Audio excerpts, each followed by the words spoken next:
What if the most respected families in New England were hiding a secret so monstrous?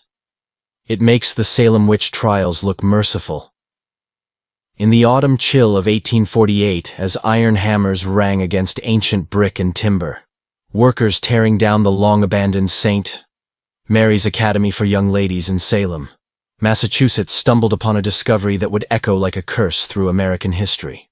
Beneath the chapel floorboards, entombed in a lead-lined box, lay 47 small leather-bound journals, each inscribed with the name of a different girl, each filled with chilling confessions of darkness, suffering, and rituals that defied belief. But perhaps the most terrifying revelation was tucked within meticulously kept ledgers, a client list that read like a who's who of New England's political elite: judges, legislators, merchants, and men who shaped the destiny of an entire region. Overnight, the Commonwealth of Massachusetts sealed the evidence under the guise of public safety, locking it away in classified archives where it remains hidden to this day. What I'm about to share with you comes from testimonies that were never meant to survive, secret documents that powerful families tried desperately to bury, and the dying confession of a woman who carried these horrors in silence for 60 years. If you're someone who craves the truth behind America's most sinister true crime tales, dark secrets, and untold stories of hidden history, if you're not afraid to stare into the abyss of human corruption and question the innocence of society's brightest facades, then this story is for you. But I must warn you, what happened at St. Mary's Academy shatters everything we thought we knew about respectability, power, and the fragile veneer of innocence in 19th century New England. Before we descend into this pit of secrets and blood, smash that subscribe button. If you're brave enough to explore mysteries others dare not speak. And let me know in the comments what state you're watching from, because evil doesn't respect borders. And this horror could have unfolded anywhere. Now, let me take you back to a time when virtue was a mask and monsters walked cloaked in silk and scripture. What if the bones of America's darkest secrets weren't buried in forgotten forests or hidden catacombs, but lay sealed beneath the floorboards of a girls' school that once promised salvation? In the crisp hush of the autumn of 1848, the streets of Salem, Massachusetts trembled under the relentless pounding of sledgehammers and the groan of timber as workmen, driven by orders to erase a piece of the town's past, began demolishing the derelict shell of the St. Mary's Academy for Young Ladies. It was supposed to be routine, the clearing away of crumbling bricks and rotted beams to make space for progress. But as dust rose like ghosts swirling in the sharp October air, a single blow of a crowbar struck something far more stubborn than decayed wood, a sealed cavity beneath the Academy's chapel floor. When the workers pried it open, they did not find coins, relics, or the bones of saints as some might expect from an old religious institution. Instead, they uncovered a lead-lined box whose very presence seemed to breathe out a coldness alien to the autumn day. Inside lay 47 small leather-bound journals, each delicate as a bird's wing, each bearing the handwritten name of a different girl who had once passed through the Academy's silent halls. What lay inked across those pages would come to be whispered as one of America's most chilling confessions, a hidden truth so monstrous it threatened to tarnish the reputation of an entire generation of New England's elite. Because those journals were not diaries of innocent schoolgirl days or teenage heartbreaks. They were meticulous records of fear, forbidden rituals, and nights drenched in shadows, testimonies that bled with horror and painted the Academy as a facade for a conspiracy that reached deep into the corridors of power. Each volume held accounts of a world hidden behind the Academy's polished sermons and delicate lace curtains, a world where salvation was traded for silence, where girls vanished under the guise of God's discipline, and where secrets were worth more than human lives. And yet the journals were only the beginning. As officials combed through the rest of the box, they discovered a ledger that rattled the bones of Salem's highest families. Names were listed there, names that read like a social registry of judges, merchants, legislators, and religious leaders, men who shaped the laws, commerce, and spiritual dogma of New England itself. Under each name were entries written in an elegant, icy hand detailing special services, discreet financial contributions, and coded references that hinted at pleasures purchased in secrecy and silence. Almost instantly, word of the discovery threatened to ignite a scandal capable of devouring the region's most respected institutions. But the Commonwealth of Massachusetts moved with stunning speed and ruthless precision, sealing the findings under the justification of public safety, and locking the entire matter away in the forbidden depths of the state archives, a vault into which few have ever been allowed to look. To this day, those records remain classified, hidden behind iron doors, as though the very paper were contagious with evil. And so, the true story of St. Mary's Academy became a legend half-remembered in fearful whispers, dismissed by some as hysteria, and by others as proof that the monsters lurking in America's past often wore the finest silk and spoke the language of virtue. What I'm about to share with you tonight is not rumor. It comes from scraps of testimonies salvaged from frightened girls who lived to tell their tales, from forbidden documents smuggled out of dusty archives, and from the dying confession of a woman who kept silent for 60 years until guilt and nightmares forced her to speak. If you are the kind of soul who hungers for the untold stories and hidden truths buried beneath polite society, if your pulse races at the thought of exposing the dark secrets of history's elite conspiracies, then this journey is for you. But let me warn you, what happened at St. Mary's Academy is a story that does not forgive the faint of heart. Before we plunge into the abyss, hit that subscribe button and join a community that refuses to look away from the shadows others prefer to keep buried. And tell me in the comments below, which state are you listening from? Because evil is never confined to one place, and this horror could have happened anywhere. Now, let me guide you back to a time when virtue itself became the perfect mask for monsters. Beneath the elegant spires and solemn stained glass of St. Mary's Academy lay truth so vile that even Salem, a town already stained by the witch trials of 1692, could scarcely imagine such dark secrets festering behind its polite facades. The journals discovered in 1848 did not simply document prayers or pious reflections.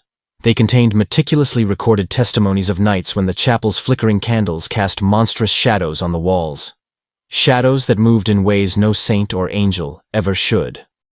Page after page revealed how this school, praised for its mission to save the daughters of the poor, was in truth a fortress of silence, built to protect the sins of men who walked the streets by day as judges, merchants, clergymen who shaped laws and moral doctrine, yet cloaked themselves in midnight's anonymity to feed desires too monstrous to name.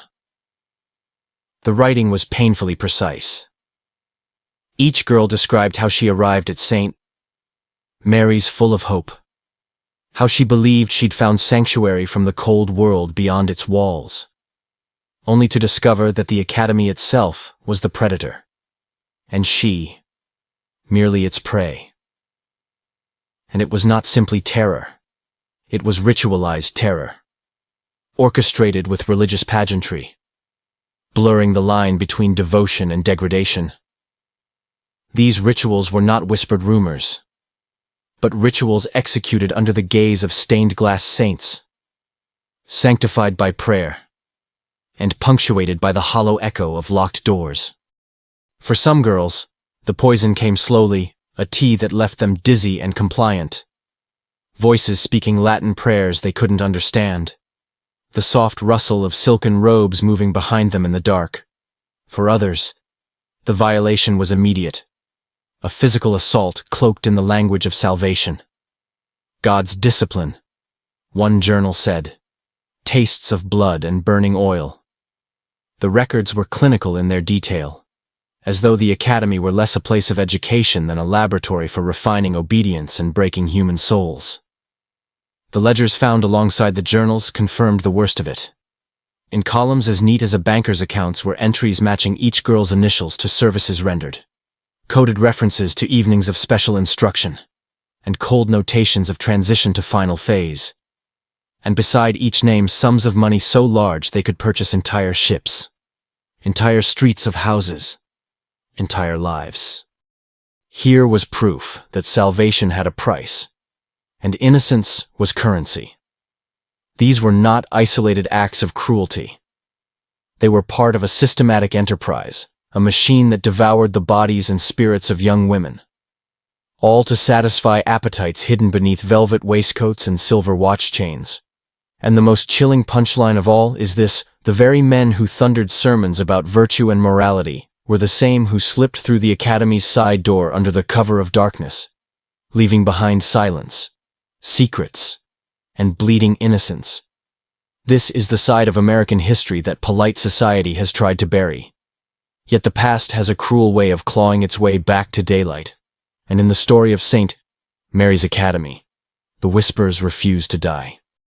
So ask yourself this: if the guardians of morality could hide such horrors beneath stained glass and scripture, what else might still be hidden in the shadows of our modern world? Hit that like button if you believe that exposing the truth matters even when the truth is drenched in blood and lies, and subscribe for more untold stories that those in power would rather keep buried. Because the only thing more dangerous than evil itself is silence. No matter how meticulously the Commonwealth of Massachusetts tried to lock away the truth, the shadows of St. Mary's Academy continued to whisper through Salem like cold breath on the back of your neck, refusing to die, refusing to stay buried.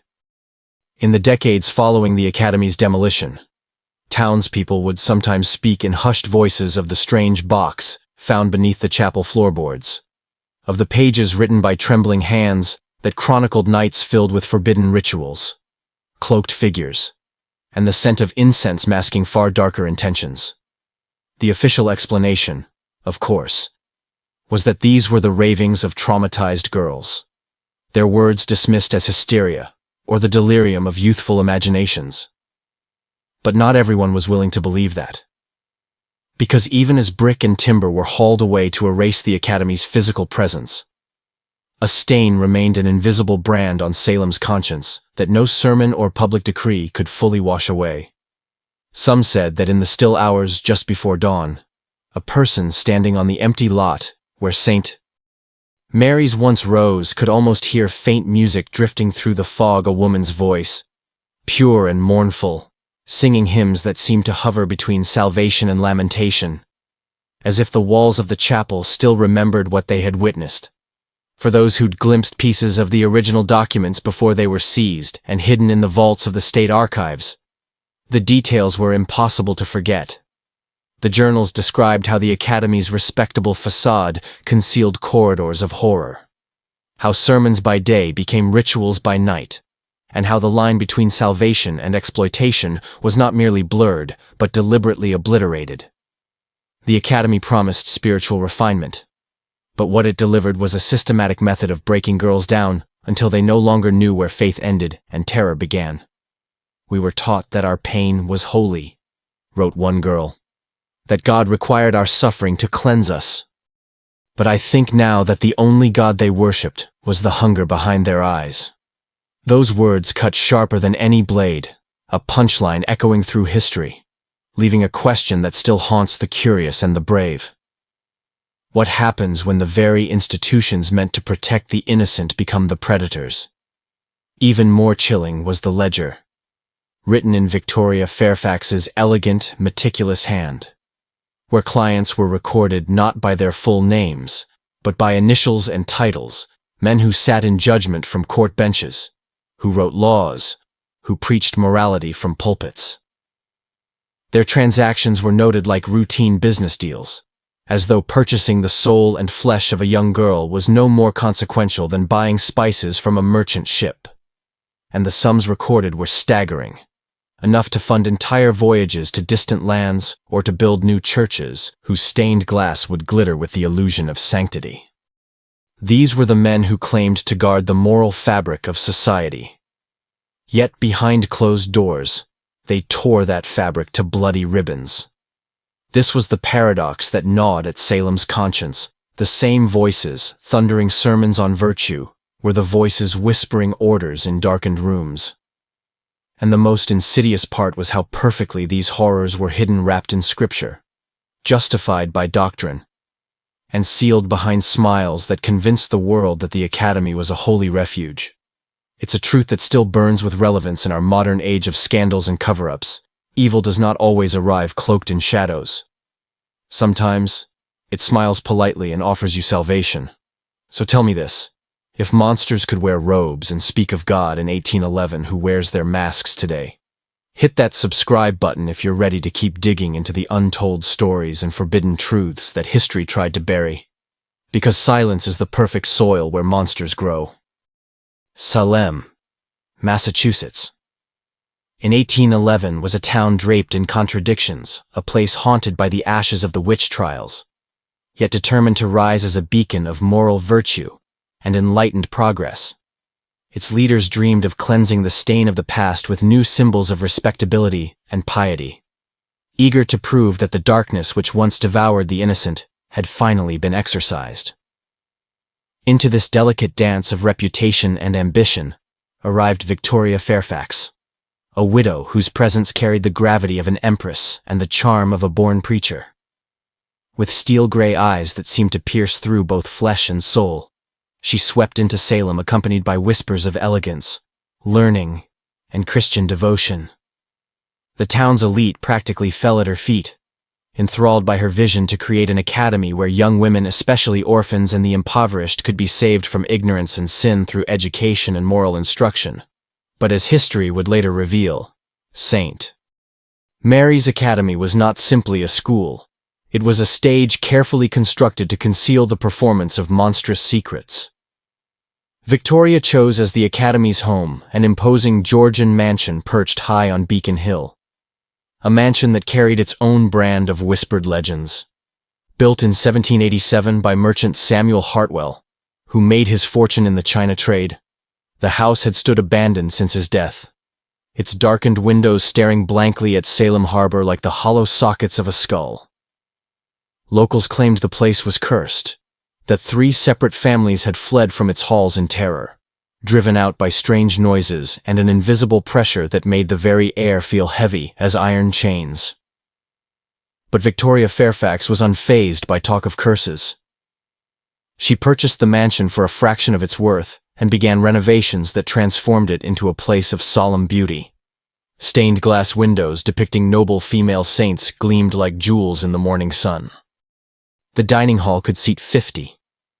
Dormitories were built to house 30 girls, and on the topmost floor, Victoria ordered the construction of private chambers she described as meditation rooms, silent sanctuaries where the girls could contemplate their spiritual growth. Yet even as the paint dried and hymns floated out over Salem Harbor, there were tiny, dissonant notes that might have warned a careful observer that something more sinister was coiling beneath this righteous facade. Because in St. Mary's Academy, nothing was quite as holy as it seemed. Victoria's siblings joined her cause. Evangeline Fairfax, delicate and soft-spoken, carried a voice of angelic purity, capable of stilling even the roughest sailors when her hymns drifted from the chapel windows. And there was Bartholomew Fairfax, Victoria's brother-in-law, a man tall, gaunt, and so intense that even sunlight seemed to bend away from him. His sermons thundered with warnings about Satan's relentless pursuit of young women, leaving parents grateful that someone so vigilant was guarding their daughters. But hidden behind every word of scripture and every note of sacred song was a conspiracy brewing in silence, a conspiracy that would feed off virtue's mask and transform this academy into something darker than the town's worst nightmares. And the punchline that would one day shatter Salem's illusions is this: in a town desperate to prove its virtue, the very institution meant to protect innocence became the monster that consumed it. So I ask you, as we prepare to descend deeper into these forbidden corridors of American history, how many other places might hide similar darkness? Cloaked in the glow of stained glass and righteous words, smash that subscribe button if you're ready to chase the truth into the shadows. Because this story is just beginning and some secrets refuse to stay buried. Salem, Massachusetts in 1811 wore 2 faces. 2 outsiders. It glimmered as a city striving to scrub away the stains of the witch trials, to reinvent itself as a cradle of moral virtue and refined education. But for those who listened closely, there was an undertone, a soft hum beneath the hymns and sermons that whispered that the past never truly releases its hold. The witch trials might have ended over a century earlier, but suspicion and fear still clung to Salem's streets like the salt breeze rolling in off the harbor. The town's leading families were determined to carve a new identity, desperate to convince the world that Salem was not just a footnote of hysteria and death, but a bastion of progress. Into this delicate balancing act stepped Victoria Fairfax, a woman whose very name soon became a kind of prayer and a warning. She arrived cloaked in mourning black, her presence an electric charge that seemed to ripple through every parlor and church pew. She was a widow.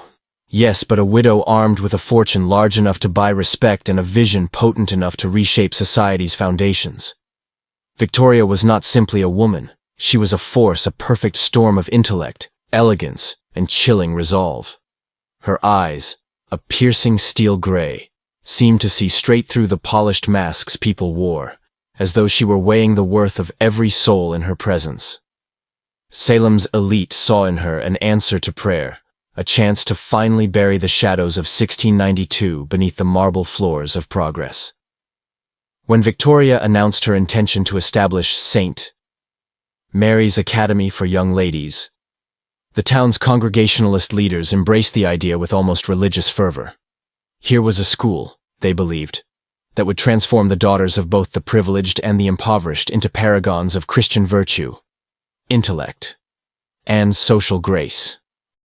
It was a dream that felt tailor-made for Salem's bruised reputation, a symbol that the city was ready to rise from its own ashes. But lurking beneath that vision was a truth no one was prepared to see, that the brightest light casts the longest shadow.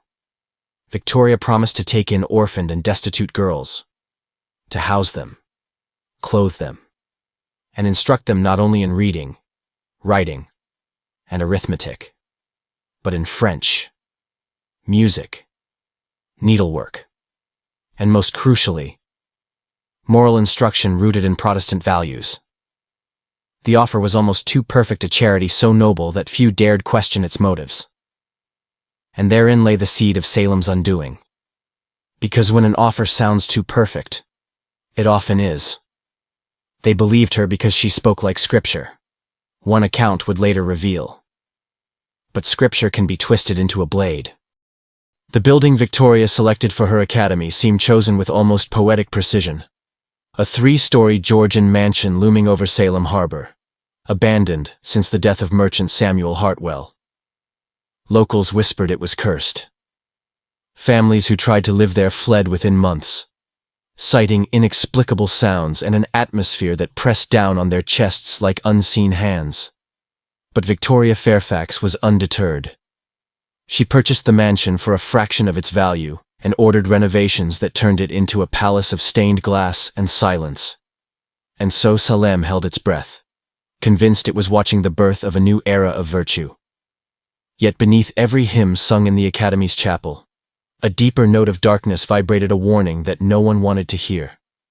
And the punchline that history has carved in stone is this: sometimes the most dangerous monsters don't wear horns or fangs. They wear silk gowns and speak of salvation. So I ask you, how certain are you that what you believe is righteous isn't merely evil dressed in holy robes? Smash that like button if you're ready to question the comforting stories we're told. And subscribe for more untold truths and forbidden history that the powerful would rather we forget. Because in the world of true crime and hidden secrets, nothing is ever quite what it seems. Victoria Fairfax's arrival in Salem was more than just a new face in a conservative town. It was the beginning of a spellbinding illusion. A performance so perfectly choreographed that even the most vigilant eyes saw only salvation where darkness gathered like storm clouds. Her plan for St.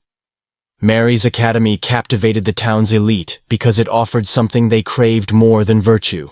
It offered redemption from the ghosts of Salem's past. The witch trials of 1692 had left a scar deeper than any monument could cover. And Victoria promised a chance to heal that wound, through an institution that would elevate young womanhood and shield the vulnerable from sin. Her reputation sparkled with the sheen of aristocracy. Born into a wealthy Virginia plantation family, educated in Philadelphia and London, Victoria carried the aura of distant sophistication, and she knew precisely how to deploy it. Her speeches flowed with eloquence. Her posture radiated command, and when she spoke of saving orphaned and impoverished girls, even the most cynical ministers felt their doubts dissolve into reverence. She presented St. Mary's as a fortress of morality, offering free education for the poor while charging tuition for the privileged, creating the perfect illusion of charity woven seamlessly into commerce. But what few saw or dared to see was the way Victoria's gaze sometimes seemed to drift beyond the room, as if she were staring into some private abyss. Behind her soft-spoken promises lay an intelligence sharp as a scalpel, dissecting every soul who crossed her path. And in that scalpel lay the first sliver of the town's coming nightmare. The mansion she chose for her academy was a 3-story Georgian relic that loomed over Salem Harbor like a silent sentinel. Locals shivered when speaking of its history. 3 families had tried to live there after Samuel Hartwell's death, and each had fled in terror, driven out by unseen footsteps on empty staircases, doors that slammed without wind, and the suffocating feeling that unseen eyes watched from the darkness. Yet Victoria Fairfax waved aside such tales with a graceful flick of her wrist, dismissing them as superstitions of a town still haunted by its own guilt. She bought the mansion for a fraction of its worth and launched a transformation that left Salem awestruck. Stained glass windows depicting serene female saints glowed like jewels against the harbor fog. Dormitories were crafted to house 30 girls in perfect order. A dining hall large enough for 50 echoed with the promise of polite society. And atop it all sat those enigmatic meditation rooms, private chambers Victoria insisted were necessary for the girls' spiritual growth. But behind each stone, behind each brilliant pane of glass, the mansion seemed to breathe secrets. Workers whispered of strange blueprints they were ordered to follow, hallways that led nowhere, chambers with walls thicker than necessary, and hidden staircases known only to Victoria and her closest kin. Yet Salem's leaders ignored the whispers. They wanted to believe. They needed to believe. Because acknowledging the possibility that Victoria Fairfax might not be the town's redeemer meant confronting the chilling question, what if virtue itself could be weaponized into the perfect disguise for evil? And so the academy rose, shining like a beacon on Beacon Hill. But even as the final brushstrokes dried and the pews were polished, an invisible tension hung over the building like a held breath. And the punchline history would write in blood, was this the place built to save innocence would become the crucible that destroyed it. So I ask you, what would you see if you stripped away the stained glass from the institutions you trust most? Hit that like button if you're ready to question the story's power wants you to believe, and subscribe for more untold truths and hidden histories that refuse to stay silent. Because sometimes, the real curse isn't witchcraft, it's believing that monsters only exist in fairy tales. The first students to cross the threshold of St. Mary's Academy on September 15, 1811, stepped into a world that seemed crafted entirely of hope and promise, yet was already steeped in shadows they could not yet see. They were 23 girls, their ages ranging from 12 to 17, chosen as carefully as jewels for a royal crown. Some came from the well-to-do families of Salem merchants' daughters, the pride of respectable households, whose parents paid the considerable tuition of $50 a year, a sum that represented months of a working man's wages. But Victoria Fairfax's great selling point was her devotion to charity. And more than half of those first pupils arrived at the academy as charity students, girls who had known only hunger, grief, and the merciless streets. For these girls, Victoria's offer of free room, board, and an education was a miracle descending straight from heaven itself. Among them was 14-year-old Margaret Sullivan, an Irish girl whose flame-red hair and lively green eyes once sparkled with fierce intelligence. Only months earlier, she had labored in a textile mill, her fingers raw from thread and machinery. until the Academy's representative approached her with a proposition so wondrous it felt unreal. Then there was 15-year-old Priscilla Morse. Solemn. Quiet. Her dark hair scraped into a severe bun. Who clung to books as lifelines. Orphaned by a father lost at sea and a mother consumed by illness. Priscilla had lived under the cold indifference of an uncle who saw her as an unwanted burden. For her, the thought of a school library, proper lessons, and escape from scorn was a salvation beyond prayer.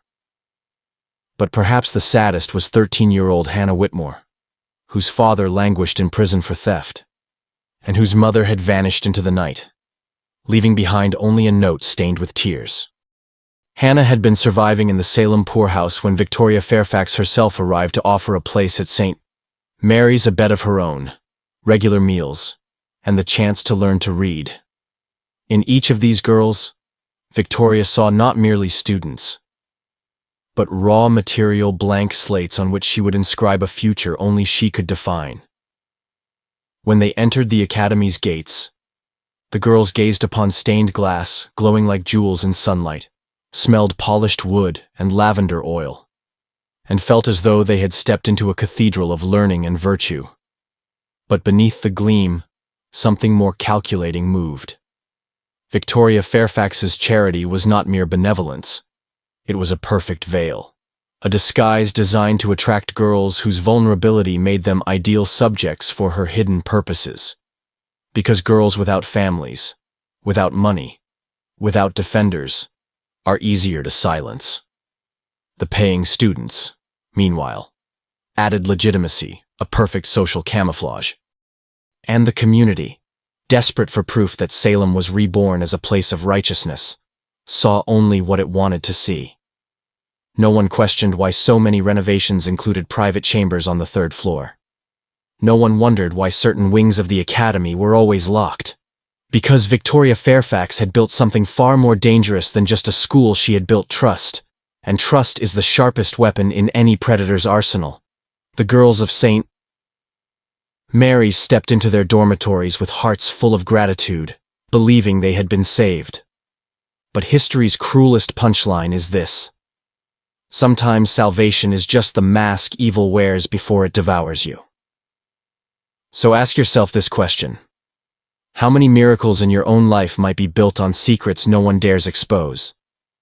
Hit that like button if you believe the past still echoes into the present, and subscribe for more untold truths and hidden crimes lurking beneath the surface of respectable history. Because in the realm of true crime and dark secrets, even the brightest sanctuary can conceal the deepest abyss. Those 23 girls entered St. Mary's Academy brimming with the sweet, naive hope that they had finally escaped the cruel indifference of the world beyond its gates. They believed in Victoria Fairfax's vision, in the polished halls and fragrant lavender air, in the promise of knowledge and virtue. But none of them knew that they were stepping into a carefully laid snare, where salvation itself was the bait. Victoria was a master of appearances.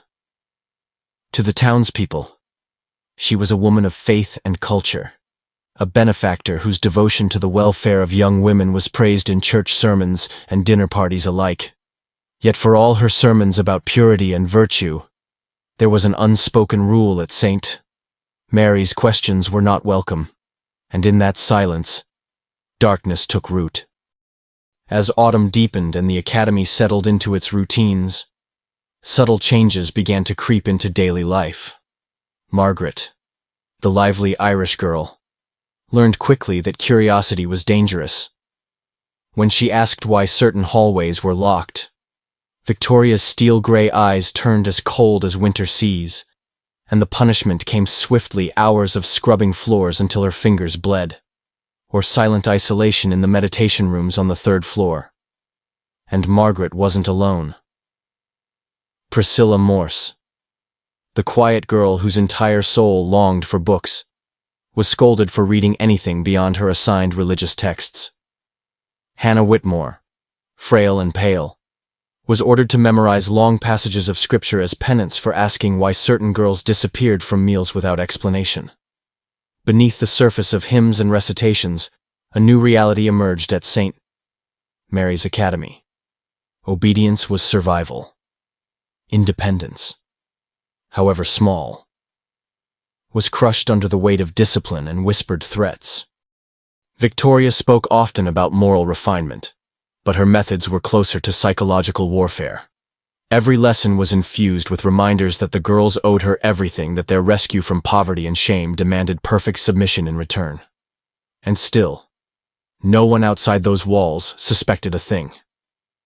Salem's leaders saw only the gleaming stained glass, the disciplined rows of students, and Victoria's graceful figure presiding over chapel services. Parents whose daughters were among the paying students felt secure, convinced that their wealth protected them from whatever fate might befall the charity girls. But the line separating charity from commerce was thinner than anyone realized. The Academy's true machinery operated in shadows, where Victoria's quiet authority kept secrets locked tighter than any vault. Because behind the rituals of learning lay a far darker curriculum: how to strip a person of will, how to fracture a spirit until it could be molded into silence. And the greatest lie of all was that it was done in the name of God. For the girls trapped inside St. Mary's, fear became a constant companion. The same hands that guided them through gentle music lessons were the hands that seized their arms with bruising force if they hesitated to obey. Hannah Whitmore, who once dared to dream of reading poetry, soon learned to keep her eyes on the floor and her voice to a whisper. The transformation was gradual but unmistakable. Vibrant faces became pale masks. Eyes that once danced with curiosity now stared hollowly at the Academy walls. And the punchline history would record in ink and blood: was this in a house built to nurture innocence? Monsters were forged from virtue itself. So let me ask you this.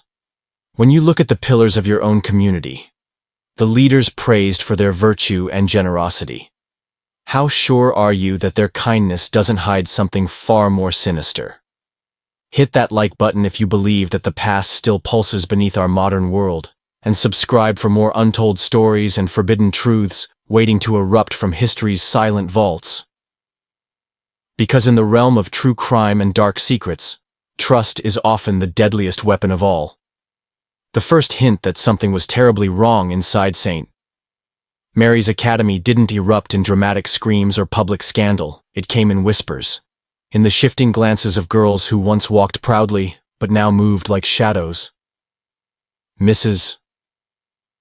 Abigail Thornton, a seamstress whose life was measured in needles, thread, and quiet observation, became the accidental witness to a conspiracy darker than any Salem had ever known. In October of 1812, just 13 months after the Academy opened its doors, Mrs. Thornton arrived early one morning to deliver a shipment of winter cloaks.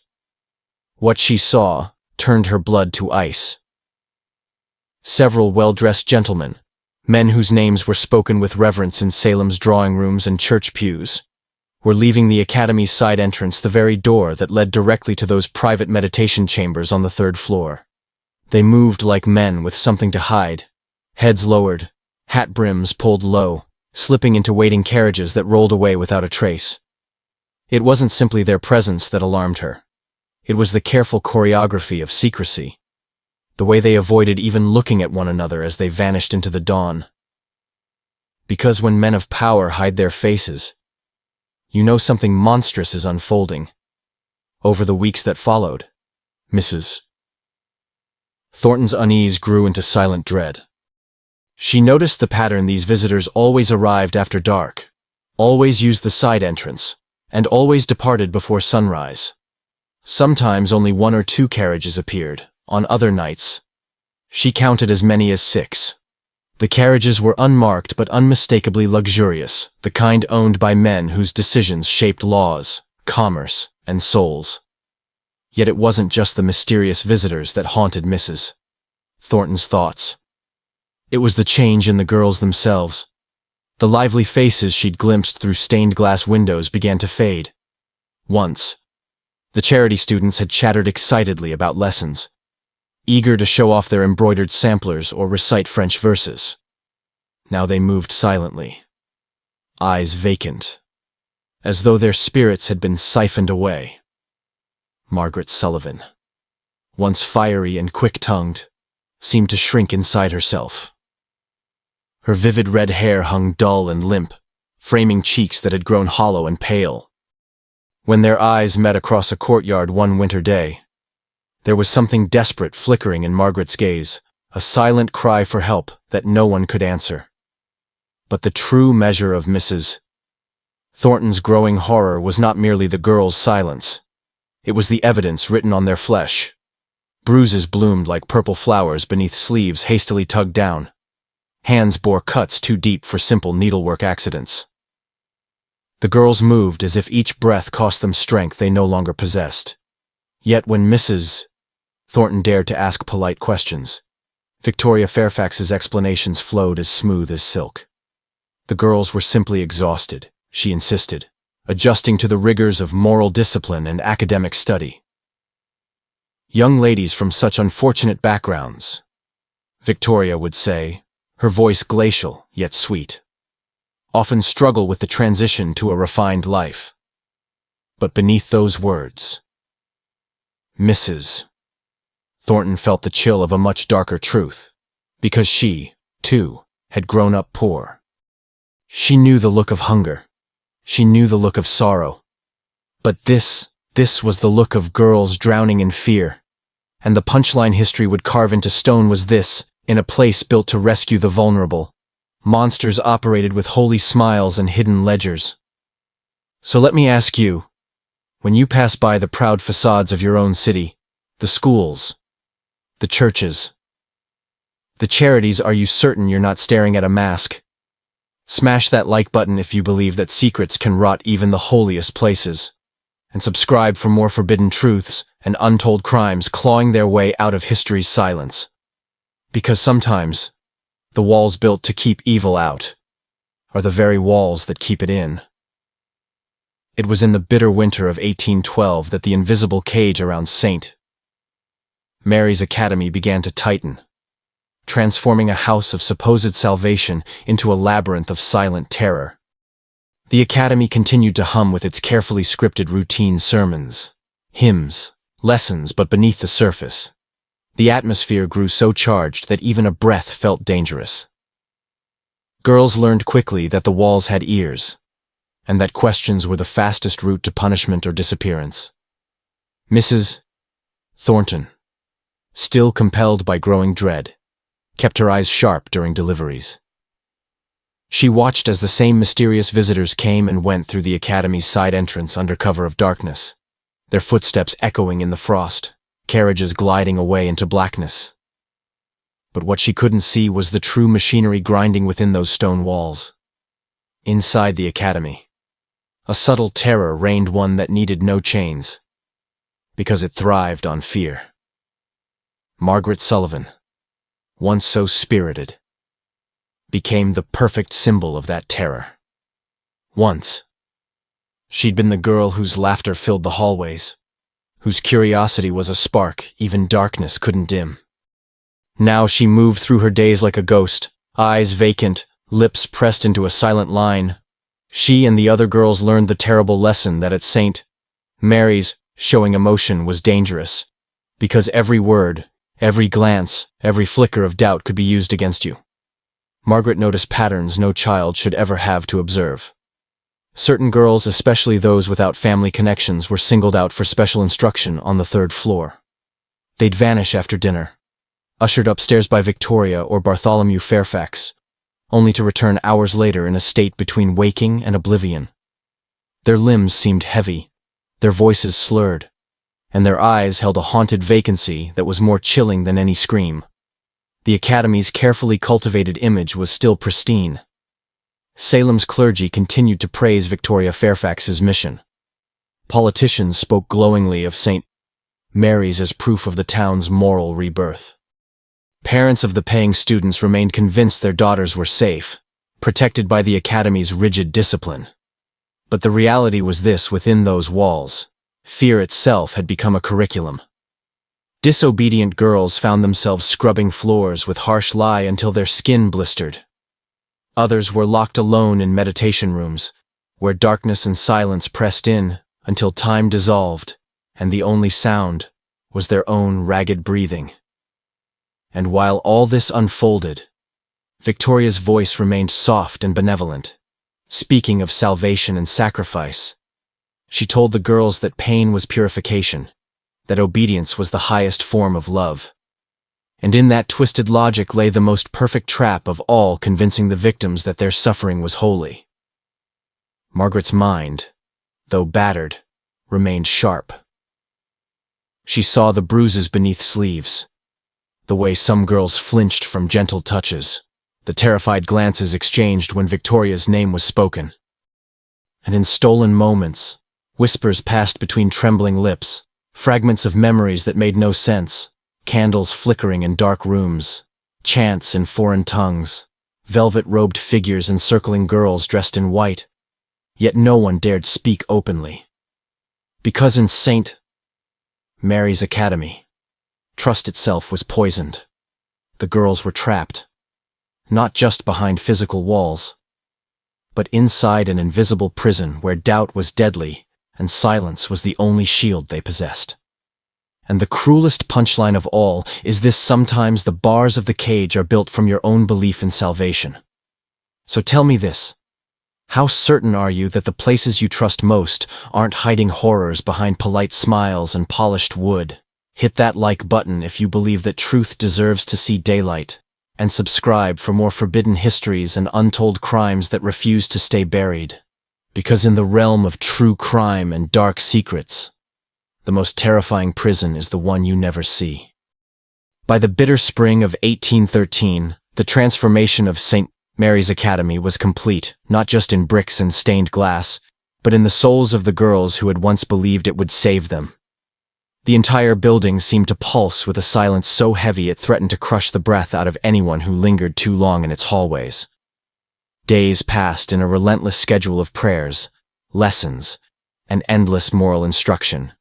But beneath the rigid routines, the girls moved like ghosts, hollow-eyed and careful, each one terrified that a single misplaced word or glance might seal her fate. Margaret Sullivan, now 15, had become a master of silence. Once lively and bold, she had learned to mask every flicker of thought behind a blank stare, to speak only when spoken to, and to keep her eyes on the floor. But inside, her mind raced like a trapped bird. She watched as certain girls were chosen, one by one, for special instruction, and returned from the third floor changed, listless, trembling, and stripped of the spark that had once made them human. It wasn't just exhaustion. It was as if someone had reached inside them and severed the threads that bound their minds to hope. Some girls barely ate. Others stared for hours at nothing, murmuring fragments of prayers or foreign words they didn't understand. And some simply disappeared, their empty beds the only trace they'd ever existed.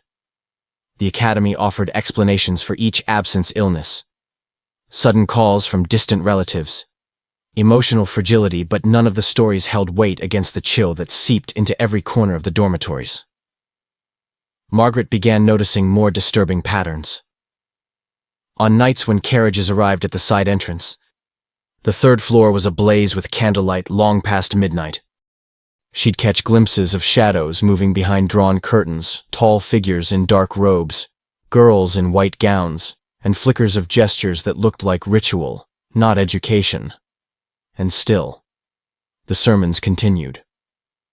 Victoria Fairfax stood at the pulpit, with her steel-gray eyes sweeping across the rows of pale faces, preaching that obedience was the only path to salvation, that suffering cleansed the soul. And the worst part was how the girls began to believe it. Because when you are trapped, starving for kindness, even the cruelty of your captor can start to feel like mercy. Margaret knew she was nearing her own breaking point. Her body was growing weaker, her thoughts clouded at times. Swimming through fog she suspected was not natural fatigue but something administered in her food or drink. She was terrified that one day she would become like Hannah Whitmore, or Priscilla Morse, so broken she could no longer remember her own name, let alone the truth. But Margaret refused to surrender without a fight. Quietly, she began gathering fragments of information, whispered confessions, names of powerful men arriving at night, odd scraps of conversations among the Fairfax family. She hid her notes where no one would think to look in the hems of her gowns, beneath loose floorboards, folded into the spines of hymnals. Because Margaret understood the most brutal reality of all, in St. Mary's Academy, information was the only weapon that might save her and the others. The walls seemed to close tighter around her with each passing day, yet still, she clung to one sliver of hope if she could gather enough evidence.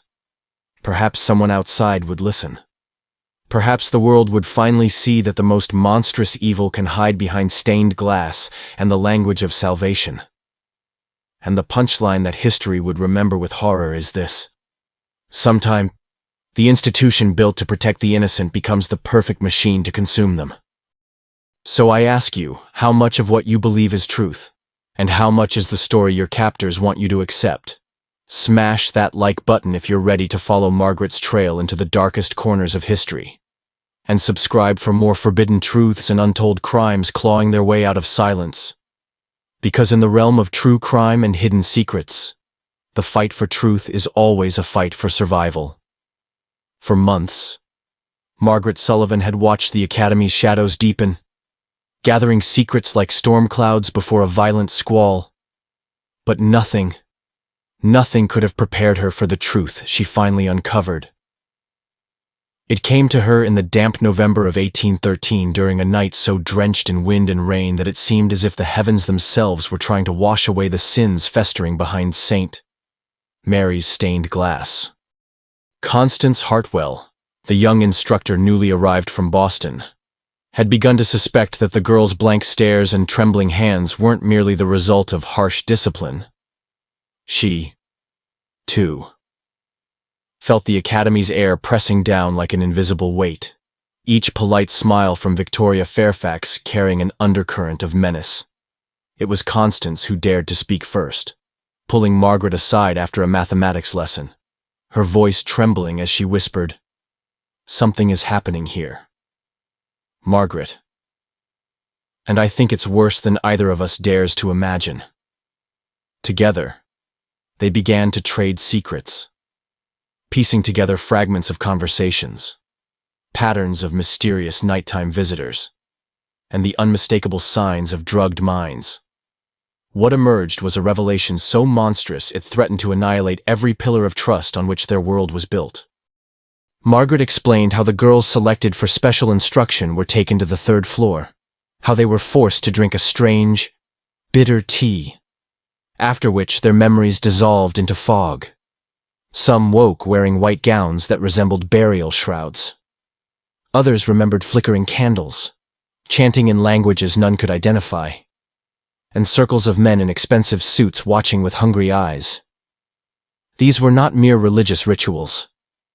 They were ceremonies, a twisted theater designed for an audience of powerful men who hid behind titles like judge, legislator, reverend. It was Victoria Fairfax herself who orchestrated every detail, her steel-gray eyes scanning each girl as if selecting merchandise. The girls weren't students, they were products, and the Academy wasn't a school. It was a marketplace for the souls and bodies of the innocent. Constance's own discoveries confirmed the horror. While pretending to prepare lessons, she had found documents hidden in Victoria's office ledgers written in code, letters referring to conditioning progress, and discrete financial transactions. Each girl was assigned a number and rated for temperament, obedience, and client preference. The sums recorded were staggering money traded not for education, but for flesh. And the punchline that shattered both women's sanity was this: the men paying for these horrors were the same men who stood in Salem's pulpits, wrote its laws, and shaped its public morality. These were the men who prayed in church on Sunday mornings and arrived at St. Mary's in unmarked carriages by night. The realization broke something fundamental inside Margaret. She thought of Hannah Whitmore, Priscilla Morse, Mary Catherine O'Brien, girls who hadn't died of fever or brain sickness, but who had been systematically destroyed because they refused to break. because their humanity was an inconvenience. In that moment, Margaret understood that evil wasn't a distant demon or a creature lurking in the dark. Evil was human. Evil had names, reputations, and soft hands that patted your shoulder while planning your doom. And that is the punchline that history screams into the silence of polite society. Sometimes the very people who preach virtue are the architects of atrocity. So I ask you, when you look into the faces of those who claim to protect you, do you dare to wonder what horrors they might be hiding behind their gentle words? Smash that like button if you believe truth deserves daylight, and subscribe for more forbidden secrets and untold crimes clawing out of history's grave. Because sometimes, the monsters don't come from the shadows, they stand in plain sight, wearing smiles. The deeper Constance and Margaret dug into the secrets of St. Mary's Academy, the more they felt as though the very floorboards beneath their feet might open and swallow them whole. Because what they discovered was not just a crime, it was a revelation that threatened to fracture the boundaries of sanity itself. Hidden among the neat ledgers and prayer books in Victoria Fairfax's office lay a system so cold, so calculated, it defied belief. Each girl was assigned a number, catalogued with terrifying precision under categories like obedience, emotional resilience, and client preference. But the ledger's most horrifying detail was a column titled Transition to Final Phase. This wasn't education. It was inventory management for human lives. The sums of money recorded beside each name were enough to fund entire estates, hundreds of dollars exchanged for the bodies and souls of girls whose only crime had been poverty, orphanhood, or misplaced trust. And woven among these coded entries were letters, correspondence written in Victoria's own elegant hand, addressed to men whose names read like a roll call of New England's elite. Judges, legislators, clergy, merchants, men who shaped laws, delivered sermons, and determined the fates of entire communities. They wrote back in veiled language, praising Victoria for her dedication to moral development and sending generous donations, not to the Academy's classrooms, but to ensure their exclusive access to the girls subjected to Victoria's twisted rituals. Constance felt the words burn her fingers as she read them. For here was the ultimate betrayal. The same men who thundered about virtue from Salem's pulpits were the ones paying to watch girls drugged into docility, dressed in burial white gowns, and paraded before them in perverse ceremonies masked as religious rites. It was a secret society, thriving beneath the cloak of religion and education, a marketplace where innocence was the most valuable currency. Margaret, as she absorbed these horrors, felt her mind buckling under the weight. She remembered the flickering candlelight, the muffled cries drifting from the chapel, and the pale, trembling faces of girls returning from the third floor with eyes empty as grave hollows. She saw the ledger entry for Hannah Whitmore, Subject 8 Transition, incomplete, eliminate due to instability. And she understood that Hannah, and Priscilla Morse, and Mary Catherine O'Brien hadn't died of fever. They'd been murdered, erased from existence because they couldn't be molded into compliant offerings for the Academy's secret clientele. The girls were living sacrifices, drained of will and spirit so they could be offered as entertainment to the men who claimed to be Salem's moral backbone. It was the ultimate inversion of trust, a holy place turned slaughterhouse. Piety transformed into profit. And the punchline that shattered both logic and faith was this: sometimes evil doesn't crawl from shadows, it stands in bright sanctuaries, smiling, dressed in velvet and quoting scripture. Margaret felt her knees weaken as the realization hit her full force. St. Mary's wasn't just a trap, it was a machine designed to grind hope into silence. Constance, trembling, whispered the question neither of them wanted to say aloud. If this is true here, how many other places hide the same darkness? So I ask you, how sure are you that the institutions you trust most, the schools, the churches, the charities aren't simply stages for monsters wearing holy masks? Hit that like button if you believe truth deserves daylight, and subscribe for more forbidden histories and untold crimes clawing out of history's silence. Because in the world of true crime and hidden secrets, the most dangerous evil is the one disguised as salvation. The final truth landed like a blade, cutting through every fragile defense Constance and Margaret had built around their sanity. Because what they discovered was not merely corruption, it was a conspiracy so monstrous it twisted reality itself. One cold February night, Constance decided that reading documents would never be enough. She had to see it with her own eyes. On February 8th, 1814, she slipped from her quarters, feigning illness to avoid suspicion. Heart-hammering, she crept to the third floor and hid inside a cramped storage closet, pressing her face to a small ventilation grate. What she witnessed through that narrow slit in the wall would haunt her dreams for the rest of her life. At precisely 9 o'clock, Evangeline Fairfax entered the chamber carrying a silver tray laden with delicate china cups, her hands trembling as though even she couldn't bear the weight of what she carried. Behind her came Bartholomew Fairfax, draped in ceremonial robes, his gaunt face transformed into something monstrous under the flickering candlelight. But it was Victoria Fairfax who truly commanded the scene. She swept into the room wearing a gown of deep purple silk embroidered with symbols that seemed to writhe and shimmer as the candles danced. Her steel-gray eyes were aflame with a fervor that was part religious zeal and part predator's hunger. The chamber itself was an abomination masquerading as a sanctuary. Candles burned in elaborate candelabras, casting shadows that slithered across walls draped in tapestries depicting scenes of suffering and martyrdom. At the center stood a raised platform covered in white silk, surrounded by chairs arranged in a perfect circle.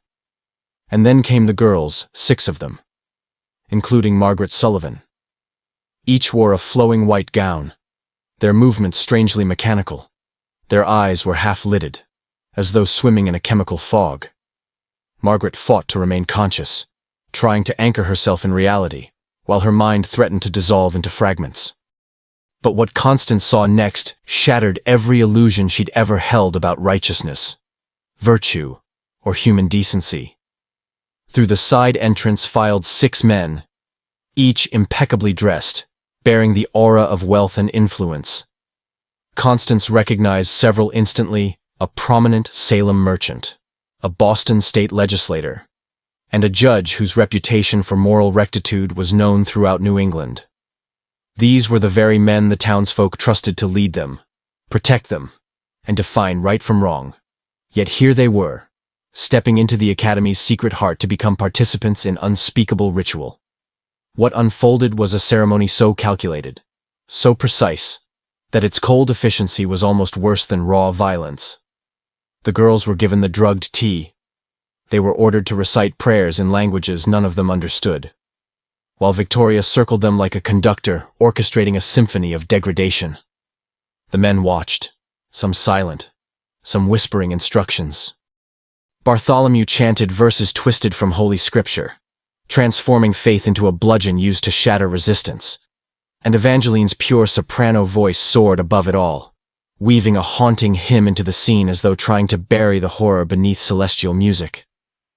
Margaret stood trembling on the platform, feeling the eyes of predators upon her, knowing she was one heartbeat away from losing herself completely. And the punchline that snapped reality like brittle glass was this: the same hands that blessed congregations on Sunday were the hands reaching out to violate the innocent on the altar of power and lust. Constance's breath caught in her chest as the truth screamed in her mind. St. Mary's was never a school. It was a hunting ground.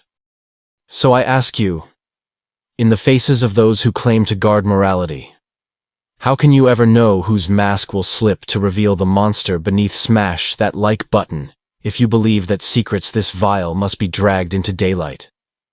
And subscribe for more forbidden truths and untold crimes clawing out from history's darkest vaults. Because in the world of true crime and hidden secrets, evil doesn't always roar. It whispers scripture in candlelight. When the ritual finally ended in the early hours of the morning, Constance remained frozen in her hidden perch, unable to move, her mind spinning under the crushing weight of what she'd witnessed, because she now understood that every hymn sung in St. Mary's chapel was just a camouflage for an industry of human suffering. Victoria Fairfax's empire was built not on charity or Christian virtue, but on a perfectly engineered marketplace where the bodies and minds of young girls were traded to the highest bidder.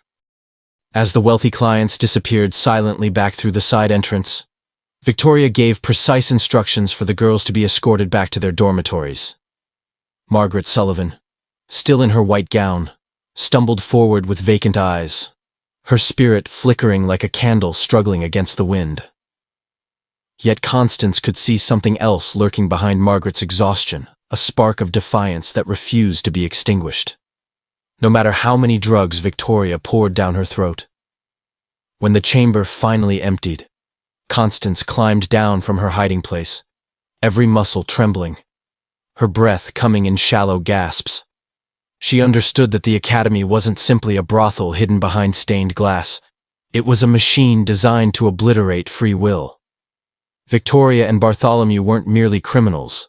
They were orchestrators of spiritual genocide, annihilating each girl's identity until only a pliable shell remained.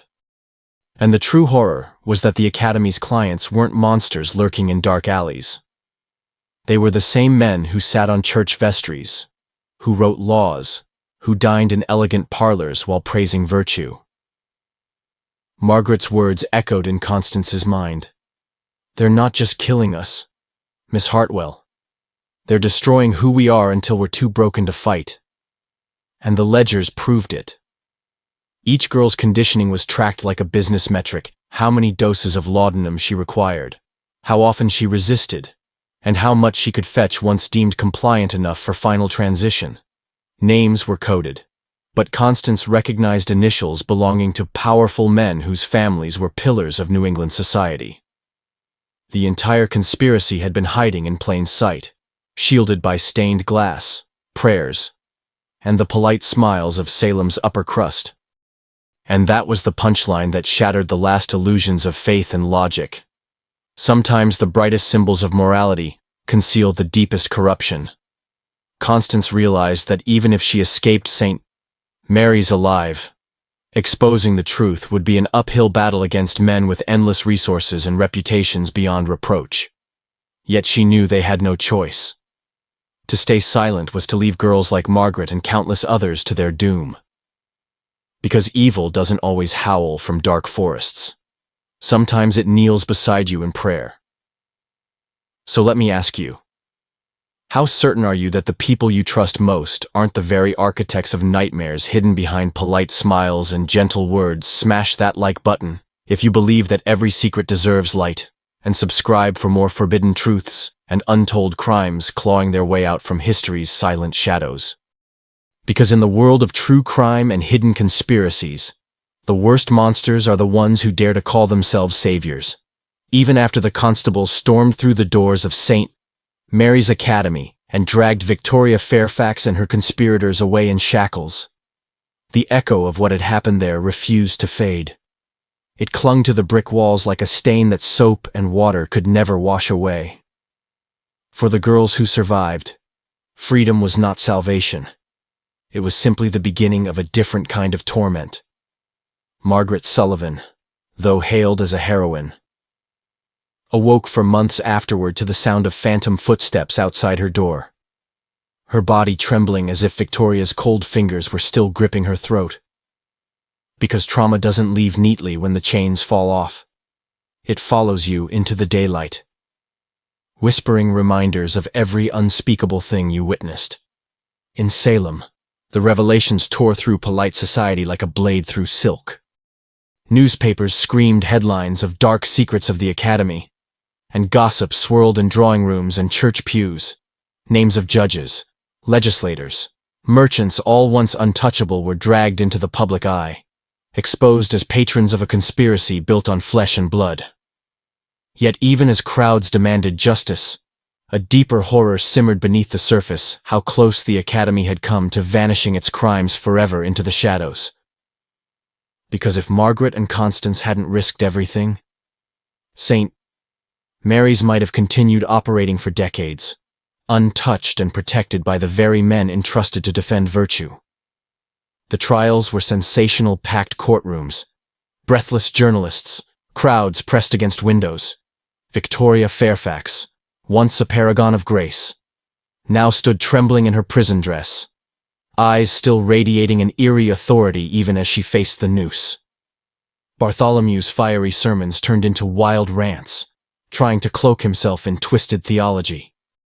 Evangeline, poor, broken Evangeline, stared blankly at her own hands as doctors testified that she'd been drugged for years, molded into a puppet for her sister's monstrous schemes. The ledger books were presented in court, page after page of human inventory. Subject 12, resistance above average, recommended increase in dosage. Those entries struck like hammers against the public conscience, because they revealed a truth that cut deeper than any single murder: that evil is not random chaos, but a system, carefully organized and concealed behind the masks of the righteous. And the punchline that left the entire state reeling was this: the very people trusted to protect the innocent had engineered their destruction for profit and pleasure. Even as justice moved forward, a chilling question lingered in every corner of Massachusetts. How many other institutions were hiding the same kind of darkness? Margaret, now free, could barely stand the touch of sunlight on her skin, as if she still expected shadows to devour her whole. Constance returned to Boston, carrying nightmares that no amount of candlelight could banish. And in Salem, townspeople avoided looking at the hill where St.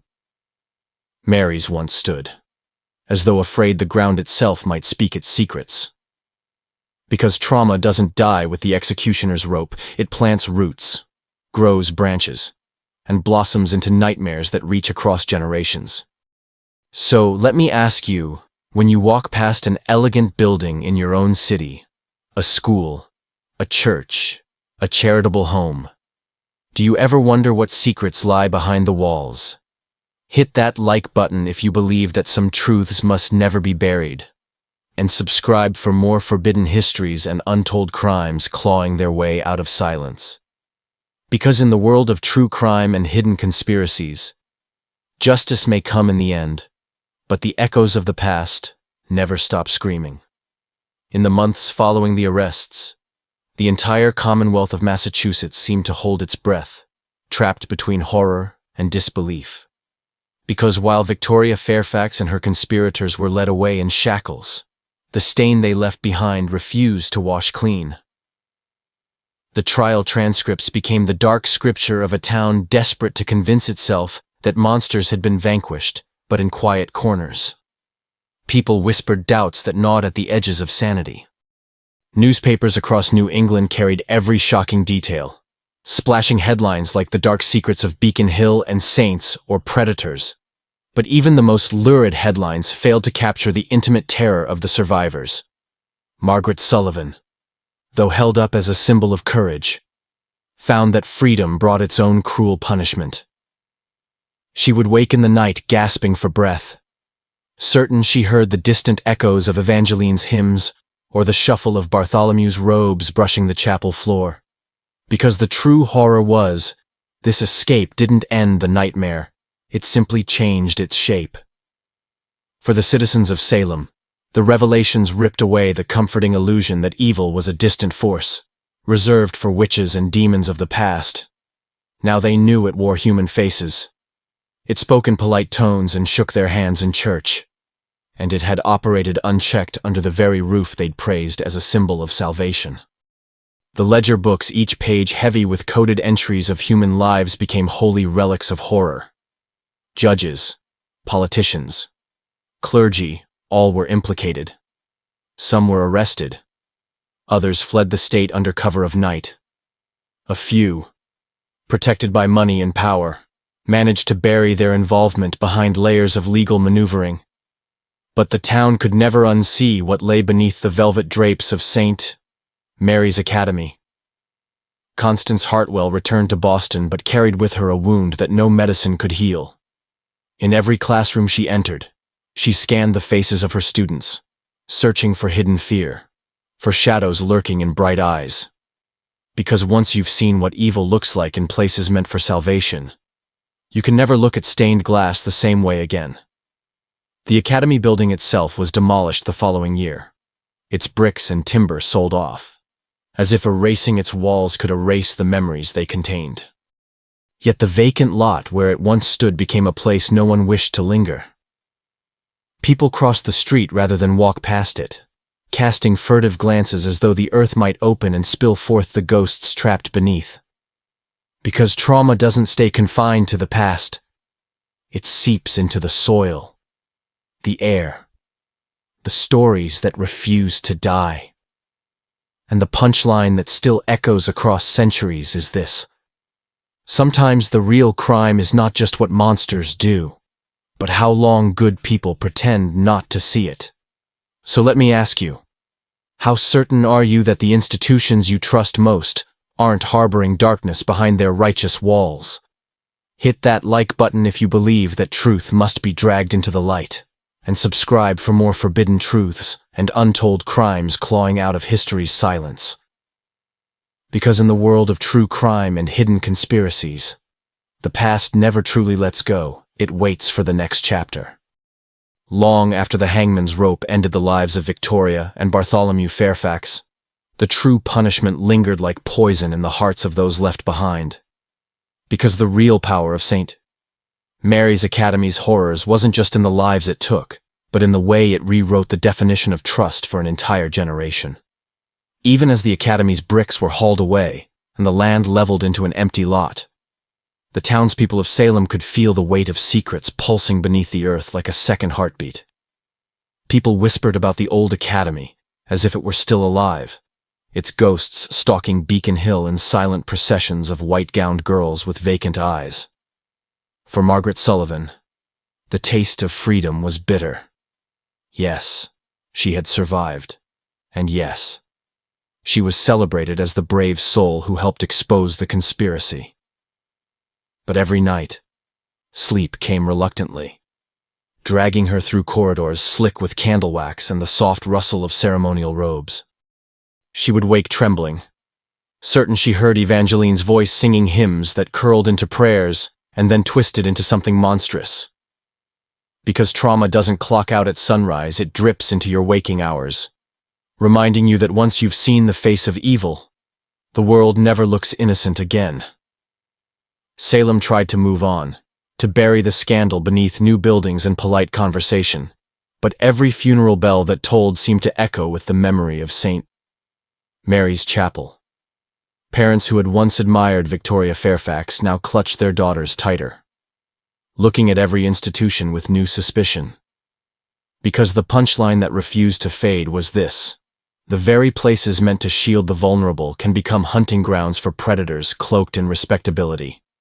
Even the law struggled to recover.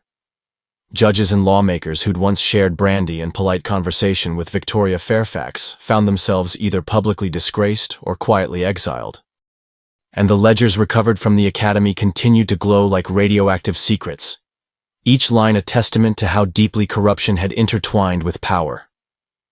For Constance Hartwell, Boston offered no peace. She returned to teaching, but found herself scanning every young girl's face for signs of fear, flinching at the sight of black silk dresses or stained glass windows catching afternoon light. Because once you've seen holy places defiled, your eyes start hunting for monsters in every shadow. The empty lot where the Academy once stood became a local taboo. Children dared one another to run across it at night. But even the bravest swore they heard faint sobs or glimpsed pale figures watching from invisible windows. And as the years passed, Margaret worked to build something good from the ashes, founding her own academy in Boston, determined to protect girls who might otherwise vanish into shadows. Yet even she admitted, late at night, that sometimes she felt Victoria Fairfax's eyes still on her, studying her for weaknesses. Because the most terrifying legacy of St. Mary's wasn't the lives it took but the seed of doubt it planted in every survivor's mind that evil can be polite, educated, and draped in velvet. So let me ask you, when you pass a stately building in your own city, with smiling faces at its windows, do you ever wonder what secrets might be whispering behind the walls? Hit that like button if you believe some truths should never be forgotten. and subscribe for more forbidden histories and untold crimes clawing their way out of history's grave.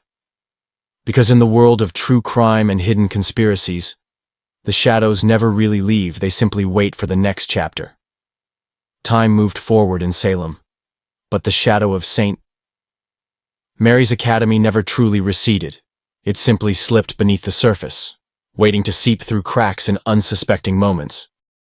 Because the truth was that even after Victoria Fairfax swung from the gallows, her influence lingered like poison in the bloodstream of the town. In drawing rooms and church pews, respectable families whispered about the scandal in cautious tones, as though speaking the Academy's name too loudly might summon its horrors back into reality. Parents warned their daughters to stay vigilant, to trust no institution blindly, even those wrapped in stained glass and hymns. Because the real terror wasn't just what had been done, but how close it had come to remaining invisible. The revelation that a revered educational institution was a facade for human trafficking and ritual abuse had punctured the illusion of moral certainty that had long defined New England society. The same judges who once passed righteous sentences now found themselves scrutinized for secrets they might be hiding.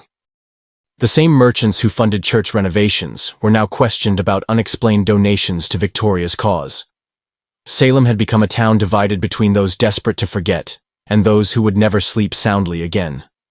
For Margaret Sullivan, freedom was an ever-shifting mirage. Even as she built her own academy in Boston, dedicated to protecting orphaned and impoverished girls, she struggled with nights steeped in nightmares.